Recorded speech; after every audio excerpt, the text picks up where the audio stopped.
Le théorème de Pythagore est un théorème géométrique qui permet de mettre en relation les longueurs des côtés d'un triangle rectangle.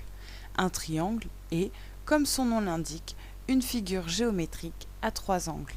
Un triangle rectangle est tout simplement un triangle qui possède un angle droit.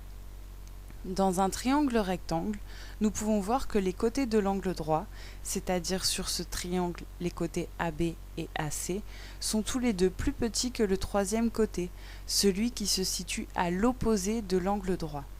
Ce grand côté s'appelle l'hypoténuse. Prenons un triangle rectangle ABC. Dans ce triangle, on sait que le côté AB mesure 4 cm et que le côté AC mesure 3 cm. Le théorème de Pythagore va nous permettre ici de calculer la longueur du troisième côté BC, c'est-à-dire la longueur de l'hypoténuse. Voici ce que nous dit le théorème de Pythagore. Dans un triangle rectangle, le carré de l'hypoténuse est égal à la somme des carrés des deux côtés de l'angle droit. Pour connaître la longueur de BC, il faut donc commencer par additionner la longueur de AB au carré avec la longueur de AC au carré. Faisons-le. AB au carré est égal à 4 au carré qui est égal à 16. AC au carré est égal à 3 au carré qui est égal à 9. BC au carré vaudra donc AB au carré plus AC au carré, c'est-à-dire 16 plus 9, ce qui nous donne 25. À partir de là, il devient extrêmement simple de calculer la longueur de BC. BC égale racine carrée de 25, ce qui nous donne 5 cm. Vérifions notre calcul en reprenant l'énoncé du théorème de Pythagore. AB au carré plus AC au carré est égal à BC au carré.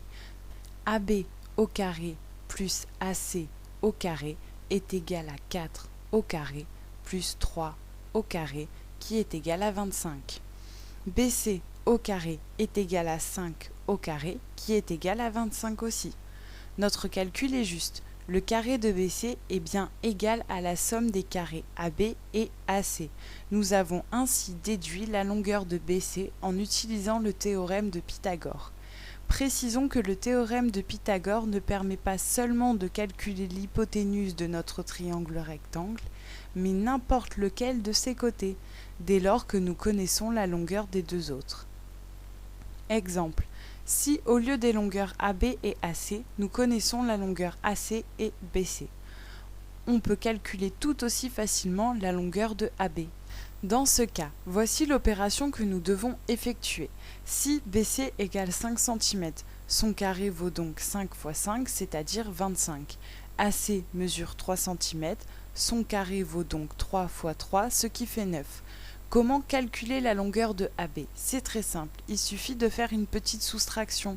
25, le carré de l'hypoténuse, BC, moins 9, le carré de AC. 25 moins 9 est égal à 16.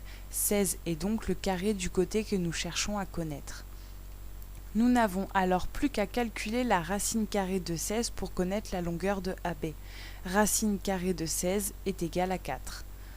Attention, il ne faut surtout pas oublier que le théorème de Pythagore permet de déduire le carré des côtés d'un triangle rectangle, et non pas directement ses longueurs elles-mêmes. On n'oubliera donc pas, à chaque fois, de ramener notre résultat à sa racine carrée pour en connaître la valeur. Vous connaissez à présent le théorème de Pythagore. Les longueurs des côtés d'un triangle rectangle n'ont désormais plus de secret pour vous.